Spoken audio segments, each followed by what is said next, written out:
আসসালামু আলাইকুম। দূরে ও কাছের যে যেখান থেকে দেখছেন, রেশমানুপুর ছোট রান্নাঘর থেকে সকলকে স্বাগতম। আজ আপনাদের সামনে নিয়ে আসছি দুর্দান্ত একটি রেসিপি। এটা হচ্ছে চাল কুমড়ো দিয়ে। তো চাল কুমড়োগুলো আমি একবারে দেখেন খুবই কচি, তাই আমি এভাবে আঁচড়ে পরিষ্কার করে নিচ্ছি। দেখতে খুবই সুন্দর লাগে এভাবে আঁচড়ে নিলে। এখন চাল কুমড়োর সিজন, তাই সবাই এভাবে রেসিপি বানিয়ে খেতে পারেন। তো এই যে দেখেন আমি চাল কুমড়োটাকে পরিষ্কার করে নিয়েছি। এখন এই যে এদিকে আমি কিছু গরুর গোশ নিয়েছি, গোশগুলোকে আমি ধুয়ে পরিষ্কার করে নিয়েছি। এখন আমি গোশটা রান্না করব দেখেন। তো গোশগুলো আমি মাখিয়ে রেখেছি। এখানে কিছু পেঁয়াজ বেরেস্তা করে এখানে আমি গোশগুলো দিয়ে দেব।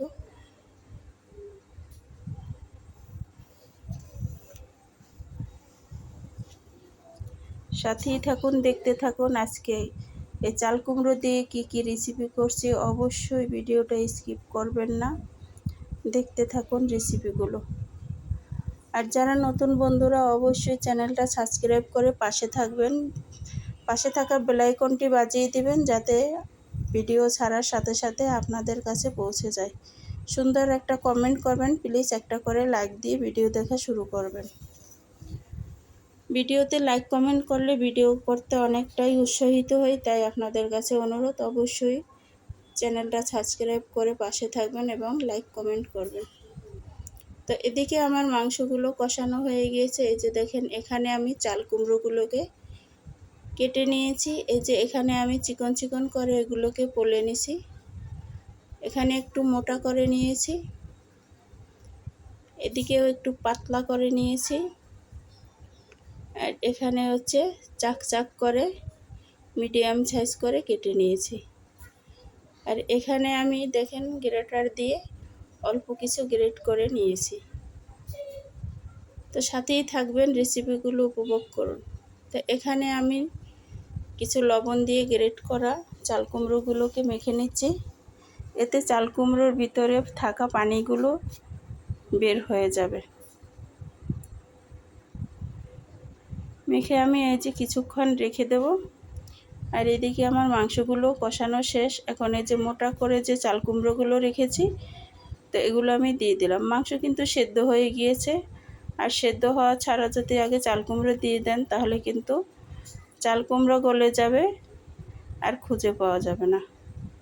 তা এভাবে গরুর গোশ দিয়ে চাল কুমড়া রান্না করতে পারেন, খুবই টেস্ট এবং সুস্বাদু।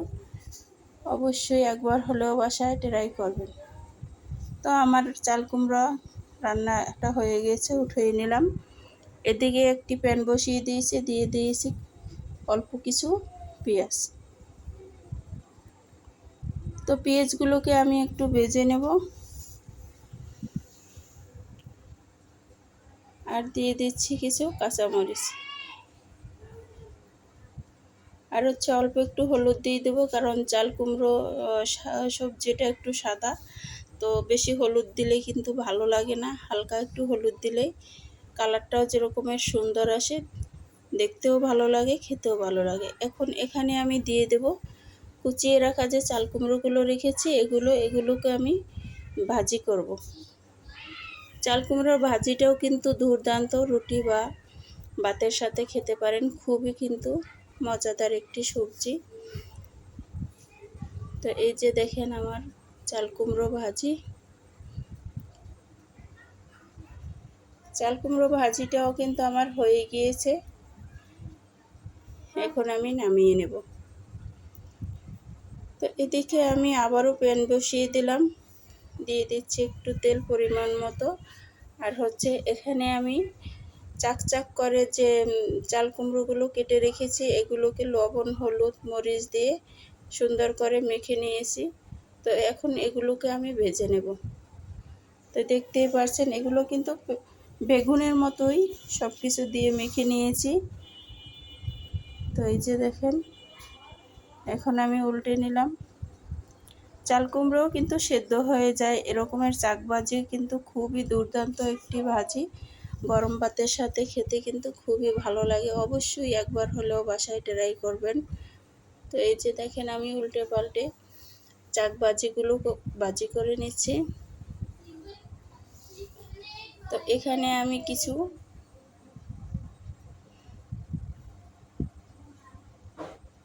এই তেলের ভিতরেই কিছু পেঁয়াজ দিয়ে দেবো। তো এই পেঁয়াজগুলোকেও আমি একটু হালকা করে হলুদ মাখিয়ে নিয়েছি। তো এই যে দেখেন পেঁয়াজগুলোকে বেরেস্তা করে এই চাকবাজির সাথে মিশিয়ে নেব। এভাবে বেরেস্তা করে দিলে কিন্তু খুবই একটি টেস্ট আসে যে কোনো ভাজিতেই। অবশ্যই কিন্তু জানিয়ে যাবেন আপনারা যদি অন্য কোনো রকমের চাল কুমড়ার রেসিপি জানেন, অবশ্যই কিন্তু কমেন্টে জানাবেন। তো এই যে দেখেন আমার চাকবাজিগুলো হয়ে গিয়েছে। এদিকে আমি আরও একটা প্যান বসিয়ে দিলাম, দিয়ে দিয়েছি কয়েকটি চিংড়ি মাছ। চিংড়ি মাছগুলোকে আমি উল্টে পাল্টে একটু ভেজে নেব।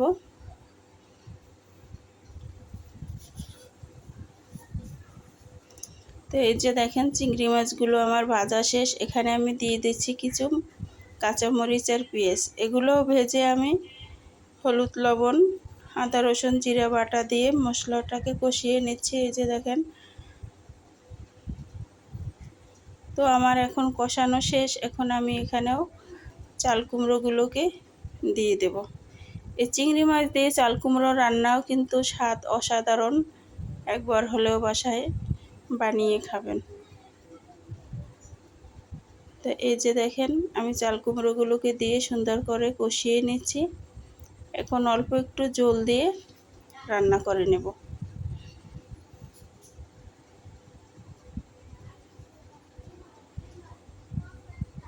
এদিকে আমি এই যে গ্রেট করা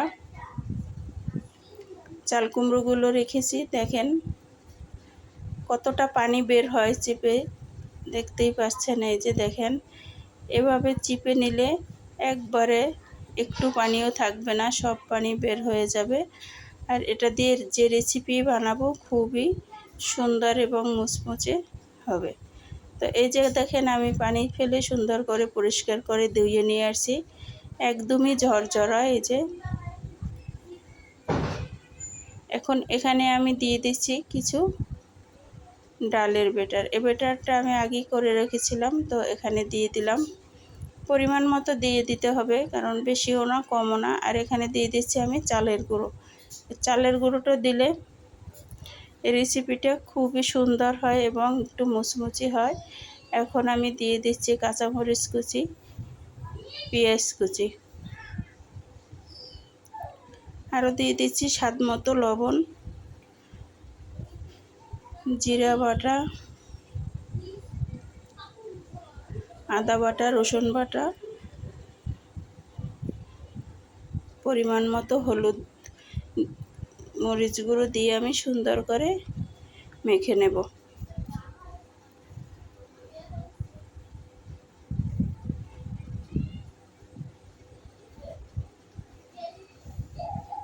এই যে দেখেন সবগুলো উপকরণ দিয়ে আমি এখন সুন্দর করে মেখে নেব। এই চাল কুমড়ার পাকোড়া যে এত সুন্দর হয়, না বানিয়ে খেলে বুঝবেনই না। অবশ্যই একবার হলেও ট্রাই করবেন। এই যে দেখেন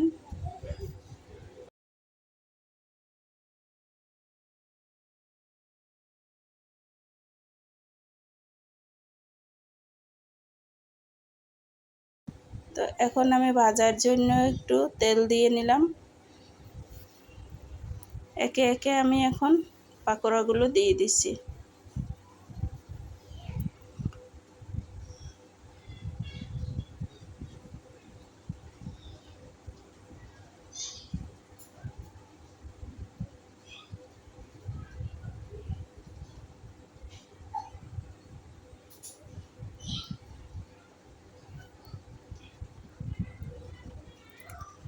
তো এই যে দেখেন পাকোড়াগুলো দিয়ে দিলাম। এখন আমি এক পিঠ হয়ে গিয়েছে, অন্য পিঠে একটু উল্টে নেব। চুলার আঁচ লো মিডিয়ামে রেখে কিন্তু পাকোড়াগুলো ভাজতে হবে, এতে একবারে সুন্দর করে হয়ে যাবে। তো আমার সবগুলো রেসিপি হয়ে গিয়েছে, দেখেন আপনাদের মাঝে পরিবেশন করলাম। কার কোনটা পছন্দ এবার নেবেন আর খাবেন। তো দেখতে কেমন হয়েছে এই যে দেখেন আমি একটা পাকোড়া ভেঙে দেখাচ্ছি, খুবই সুন্দর এবং মাশাআল্লাহ খুবই ভালো লাগছে। আর এই যে দেখেন চাকবাজিটা অসাধারণ, বুঝতেই পারবেন না যেটা চাল কুমড়ো ভাজি না বেগুন ভাজি। আর এখানে হচ্ছে এই কুচানো ভাজিটা, এটা হচ্ছে চিংড়ি মাছ দিয়ে রান্না করেছি। আর এখানে হচ্ছে গরুর গোশত দিয়ে রান্না করেছি। তো সবগুলো রেসিপি খুবই সুন্দর হয়েছে। আজ এ পর্যন্ত, ভালো থাকবেন, সুস্থ থাকবেন, আল্লাহ হাফেজ।